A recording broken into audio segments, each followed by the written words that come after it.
बॉलीवुड का एक बड़ा फेमस डायलॉग था, खुश तो बहुत होगे तुम। क्या आप खुश हैं कि नहीं? आप देखिए, सभी को नमस्कार। देखिए, सबसे पहले मैं कहना चाहूंगा कि आखिरकार शिक्षा मंत्री ने शिक्षा ली कि अहंकार की भी एक एक्सपायरी डेट होती है। देखिए, जिस तरीके से छात्रों पर लाठी बरसाई जाती है, आंसू गैस छोड़ी जाती है और शांतिपूर्ण प्रदर्शन का जवाब अस्पतालों के आईसीयू से दिया गया। हम खुश हैं कि प्रधान ने इस्तीफा दिया, लेकिन शकील आजमी जी की 2 लाइनें कह के मैं अपनी बात रखूंगा। दर्द की हद से गुजरने तो सभी जाएंगे, दर्द की हद से गुजारे तो सभी जाएंगे, जल्द या देर से निकाले तो सभी जाएंगे, तैरे या डूबे किनारे तो सभी जाएंगे, कोई कितनी भी बुलंदी पे चला जाए मगर आसमानों से उतारे तो सभी जाएंगे। देखिए, जिस तरीके से भारतीय जनता पार्टी ने अपनी एरोगेंस, घमंड से बच्चों को पीटा, इसका जवाब अभी लेना संसद में बाकी है। देखिए, धर्मेंद्र कल संसद चलने देंगे कि नहीं? देखिए, सबसे पहले ट्रेजरी बेंचेस का और सरकार का काम होता है कि संसद चले। दूसरी बात, मंडे को, ट्यूसडे को हमारी पार्टी के लीडर्स ने अर्जेंटमेंट लेटर दिया था टू बी ये इस मैटर को डिस्कस करने के लिए, जो अभी तक एक्सेप्ट नहीं हुआ। हम चाहते हैं कि इस पे चर्चा हो। देखिए, धर्मेंद्र प्रधान ने इस देश की निम्न स्तरीय जो शिक्षा प्रणाली है, बेरोजगारी है, शिक्षा विभाग का जो भ्रष्टाचार है और पुलिस बर्बरता जो हुई है, इन सब चीजों पे कार्य करना जरूरी है। और लड़ाई सिर्फ एक सिंपल से नहीं थी धर्मेंद्र प्रधान से, बल्कि सिस्टम से थी जो चलता आ रहा है 12 सालों से। तो सिर्फ उन्हीं का मांग रहे थे ना, पूरे सिस्टम का थोड़े। देखिए, सिस्टम के अंदर 93 बच्चों की मौत हुई है, 2 महीने पहले 21 बच्चों की मौत हुई है। इस सिस्टम में ये नौबत क्यों आई जो बच्चों ने आत्महत्या की? दूसरी बात, देखिए, जिस तरीके से पैलेट गन चलाए गए, जिस तरीके से राहुल गांधी और प्रियंका गांधी जी को मैन हैंडल किया गया, बच्चों पे आंसू गैस, 3 बच्चे हैं जो आईसीयू में हैं अभी भी, एक बच्चा है जो अपनी दोनों आंख खो चुका है, जिसको पैलेट गन्स लगे थे।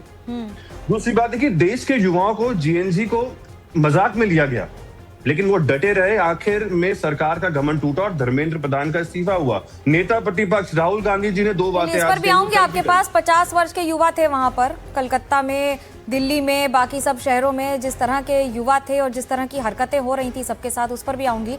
लेकिन उससे पहले मलूक डागर जी से पूछ लेती हूँ जरा, महासचिव हैं आरएलडी के। मलूक साहब, कल तैयारी हो रही है कि संसद को कम से कम चलने दिया जाएगा, चलाया जाएगा? देखिए, बीएससी में जाके बिजनेस एडवाइजरी कमेटी में सब दल के नेता तय करेंगे किस तरीके से बात करें। अगर ये सो-कॉल्ड इंडिया गठबंधन के लोग वहाँ के हैं और बाहर आके संसद में हंगामा करें और ये ना चलने दें, अलग बात है। आज मुझे आपके माध्यम से एक बात कहनी है कि ये जो पूरा एपिसोड हुआ, इसमें देश की जीत हुई, देश की जनता की जीत हुई, देश के युवाओं की जीत हुई, जैन जी की जीत हुई, स्टूडेंट की जीत हुई और माननीय प्रधानमंत्री मोदी जी की जीत हुई। क्योंकि विपक्ष के लोगों ने, कांग्रेसी और दूसरी पार्टियों ने पूरी कोशिश करी है एब्यूज करके, खराब बात करके, कि माननीय प्रधानमंत्री किसी भी तरह ईगो में आ जाए और जैन जी का सपोर्ट ना करें। उन्होंने सबको दरकिनार करके जैन जी को सपोर्ट करा, युवाओं को सपोर्ट करा, उल्टा कह रही है कांग्रेस, तो उल्टा कह रही है। मेरे साथ प्रदीप भंडारी जी जुड़ गए हैं। मलूक जी, मेरे साथ प्रदीप भंडारी जी जुड़ गए हैं। स्वागत है आपका प्रदीप जी। प्रधान जी का इस्तीफा लिया। मैं ये पूछना चाहती हूँ, विपक्ष बार बार कह रहा है, हमारे यही कह रहे हैं कि माफी मांगनी चाहिए और जीत जो हुई है वो विपक्ष की हुई है, सरकार की नहीं, प्रधानमंत्री मोदी की जीत नहीं हुई है। देखिए मनोज्ञा जी, ये जीत और हार का सवाल नहीं है, ये देश के युवाओं की डिमांड थी, देश के युवाओं की बातों को माना गया है। अब अगर कांग्रेस पार्टी कहती है कि वो उसकी जीत है, उसको माफी, तो फिर राहुल गांधी को माफी मांगनी चाहिए कि वो 15 दिन की वेकेशन पे क्यों थे जब ये युवा जंतर मंतर पे बैठे थे। राहुल गांधी को माफी मांगनी चाहिए कि उन्होंने छात्रों की गूंज अपना पटना में क्यों कैंसिल किया था। राहुल गांधी को माफी मांगनी चाहिए कि वो जंतर मंतर के स्टेज पे नहीं गए। अगर वो यही कह रहे हैं माफी की बात, तो फिर राहुल गांधी को माफी मांगनी चाहिए। कर्नाटका के अंदर पेपर लीक हुआ, राहुल गांधी को माफी मांगनी चाहिए। तेलंगाना में पेपर लीक हुआ, 4 दिन पहले अरविंद केजरीवाल के पंजाब के अंदर पेपर लीक हुआ, अरविंद केजरीवाल को माफी मांगनी चाहिए, इस्तीफा देना चाहिए। ऐसा थोड़ी हो सकता है। उनकी बात करो, जो बच्चों को पैलेट गन लगी है उनकी बात करो। अभी बात कर रहा हूँ 2026 की, 4 दिन पहले की बात कर रहा हूँ, पढ़ लिख के आओ। 4 दिन पहले की बात कर रहा हूँ, पढ़ लिख के आओ। जवाब लेगा। 4 दिन के पहले की बात कर रहा हूँ, पढ़ लिख के आओ। मेरे भाई इतना घमंड मत करो, 4 दिन पहले की बात कर रहा हूँ। राहुल गांधी को इससे क्रेडिट मत दो, ये देश का प्रधानमंत्री पढ़ा लिखा होता है। जब ऐसे भ्रम में रहते हो और ऐसे अहंकार में रहते हो, इसीलिए विपक्ष में बैठते हो। हम लोग तो फलदार वृक्ष है, हमारा काम है फलदार वृक्ष। आपने तो सोनम वांगचुक तक को गाली बकती थी, आपको माफी मांगनी चाहिए सोनम वांगचुक के खिलाफ बोलने के लिए। करोड़ छात्रों की वांगचुक के खिलाफ जिंदगी बोलने से के लिए जवाब माफी दो। मांगनी चाहिए। बच्चों को इमरान घसीटा मसूद गया है, को उन पार्टी से हटाना हटाया गया, चाहिए। उन पर और राहुल बैरिकेड गांधी लगाए कब माफी गए। मांगेंगे बच्चे आंख इमरान खोल चुके। मसूद के स्टेटमेंट पे? माँ बाप आज रो रहे हैं, जिन भाई ये बच्चों के बताओ माँ-बाप राहुल बच्चे गांधी मरे कब थे। माफी मांगेंगे इमरान मजाक उड़ा मसूद रहे ने हो सोनम तुम। वांगचुक के आज भी खिलाफ बोला। मजाक उड़ा रहे हो राहुल तुम। गांधी कब माफी मांगेंगे? बच्चों जंतर के मंतर पे भविष्य नहीं के गए। साथ मजाक राहुल किया गांधी तुम कब लोगों माफी ने। मांगेंगे? 15 दिन तक जो है राहुल जी वो कब अपने माफी फॉरेन मांगेंगे? वेकेशन पे बाहर थे, जब छात्र वहां पे बैठे थे। जवाब दो। अरे जवाब दो, माफी मांगो, 2026 का अहंकार को छोड़ो। 2026 का संसद में जवाब डिबेट दो। करो। दूध का दूध है, पानी का निकल पानी गया, हुआ करेगा। पढ़ के आया करो। आप जवाब दीजिए। कर्नाटक में पेपर लीक हुआ, कब एजुकेशन मिनिस्टर रिजाइन कर रहा है? तेलंगाना में पेपर लीक हुआ। जवाब दो 2026 का। जो बच्चे अस्पताल में उनका जवाब दो, जो बच्चे आईसीयू में उनका जवाब दो, जिन माँ बाप ने अपने बच्चे खोए उनका जवाब दो। तुम्हारे हर स्टेट में पेपर लीक होता है। सर 2026 में 11 बजे आके माई फ्रेंड्स कर रहे हो, माई फ्रेंड्स कर रहे हो। तब कहा प्रधानमंत्री मोदी जब 22 बच्चे मर गए थे, दे रहे हो जो 12 पेपर लीक हो गए। जम्मू कश्मीर में पेपर लीक हो गया, हिमाचल प्रदेश में 12 का पेपर लीक हो गया, तेलंगाना में 10वीं का पेपर लीक हो गया। कब रेजिग्नेशन दे रहे हो, माफी मांग रहे हो? वहाँ यहाँ के बच्चे नहीं है, वहाँ के बच्चे नहीं है। अमृतसर के अंदर 17 साल की बच्ची, 17 साल की अमजोद लाठियों से पीटा गया है। राहुल गांधी और अरविंद केजरीवाल उधर जा रहे हैं। कब ये भारतीय जनता पार्टी को घुटने टेकने के लिए युवा हरका है। पंजाब का युवा भी युवा है, तेलंगाना का युवा भी युवा है, कर्नाटक का युवा भी युवा है कि वहाँ पे अहंकार आ गया। अच्छा, ये लड़ाई आप यहाँ पर अपनी बात भी रखेंगे तो क्या संसद चलने देंगे कि नहीं? मेरा तो सीधा सवाल ये है कि आप लोग मिलकर संसद चलने देंगे कि नहीं? अकाउंटेबिलिटी लेनी चाहिए भाजपा को। आज भी उंगलियां उठा रहे हैं, इस उंगली को अपनी तरफ करो। वॉकआउट करेंगे कि संसद में रहेंगे कल लोकसभा में?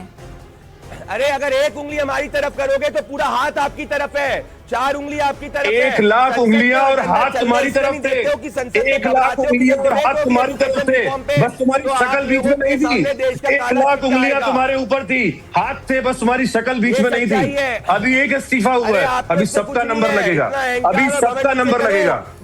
ये नंबर और किसका किसका आएगा? अनुराग भदौरिया जी, समाजवादी पार्टी क्या कहती है, संसद चलने देंगे कि नहीं?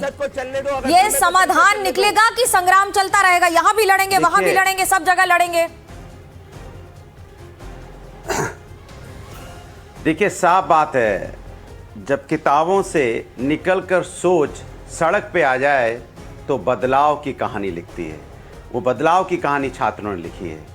बिल्कुल सही कह रहे हैं। इसमें भारतीय जनता पार्टी को कह रही ना कि मेरी जीत, बिल्कुल भारतीय जनता पार्टी जीती है, इसमें कोई दो राय नहीं है। बीजेपी जीती है आंख फोड़ने में, सर फोड़ने में, उनको लूला लंगड़ा बनाने में, महिलाओं के कपड़े नुचवाने में जीत तो हुई है भारतीय जनता पार्टी की। लोकतंत्र की हत्या करने में जीत हुई है।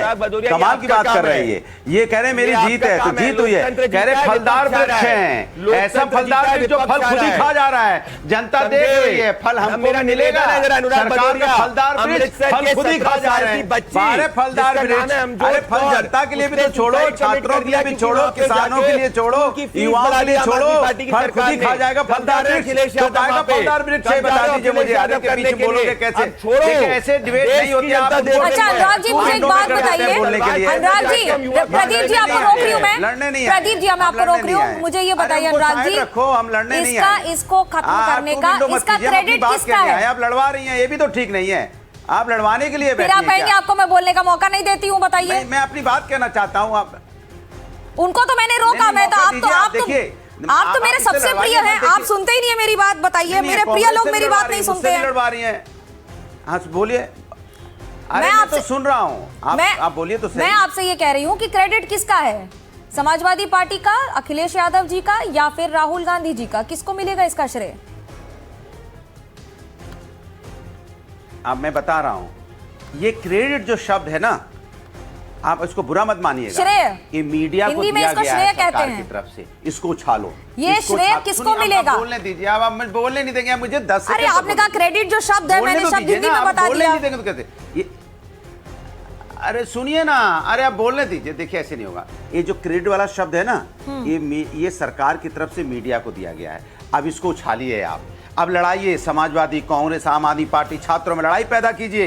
क्रेडिट के नाम पर उछालिए। अब यही कह रही हूँ ना, मेरे सवाल का क्रेडिट आप किसी और को क्यों दे रहे हैं सर? सभी ने मिलके। अरे मेरे सवाल का क्रेडिट आप किसी और को क्यों दे रहे हैं, मुझे ये बताइए ना। दे तो रहा हूँ, आप बोलने ही नहीं दे रहे। मैं आपसे, अरे मेरे सवाल का क्रेडिट आप किसी को दे देंगे, मैं नहीं बोलूंगी। जवाब देने के पहले अरे यार आप बोलिए, आप पूरा 1 मिनट आपका है, पूरा 1 मिनट आपका। अनुराग जी जवाब दीजिएगा मेरे सवाल का। लेकिन ये जो क्रेडिट वाला हाँ बिल्कुल जवाब दूंगा, आप चुप रहे। जो क्रेडिट वाला शब्द है ये सरकार की तरफ से मीडिया को दिया गया ये शब्द कि इसको उछालिए, थोड़ा माहौल बनाइए, क्योंकि ये साफ साफ बात है, ये क्रेडिट का क्या यहाँ कोई बात ही नहीं है। यहाँ विपक्ष और छात्र लोकतांत्रिक तरीके से सबने मिलकर सरकार के अन्याय के खिलाफ लड़ाई लड़ी गई है, और सरकार जो छात्र धरने पे बैठा था उसके कंधे से कंधा मिलाने का काम विपक्ष की सारी पार्टियों ने किया, समाजवादियों ने किया। आदरणीय डिंपल यादव जी भी वहां पे थी, वहां छात्रों को जो लाठियां बरसी थी उनको किस तरह से वहां दवाई प्रोवाइड कर रही थी, किस मेडिकल फैसिलिटी प्रोवाइड कर रही थी, हम सब लोग छात्रों के साथ थे, क्योंकि हम तो देशभक्त लोग हैं ना। और जो देशभक्त लोग नहीं थे सत्ताधारी, वो लाठियां बरसा रहे थे, वो जमीन में बिछा रहे थे उनको,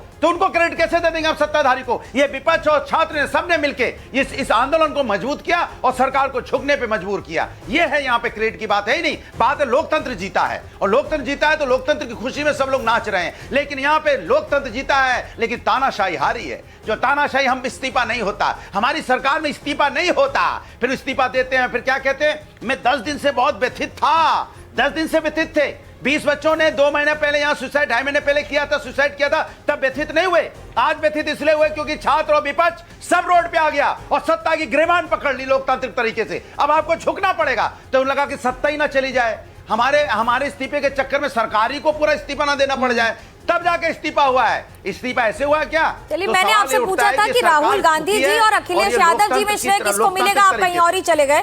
प्रदीप जी, आपको लगता है कि सरकार को झुकना पड़ा इस बार? पूरा विपक्ष हम एक साथ हैं, आप उसको बांट क्यों रहे श्रेय में? ये श्रेय वाला शब्द कहां से मिला आपको?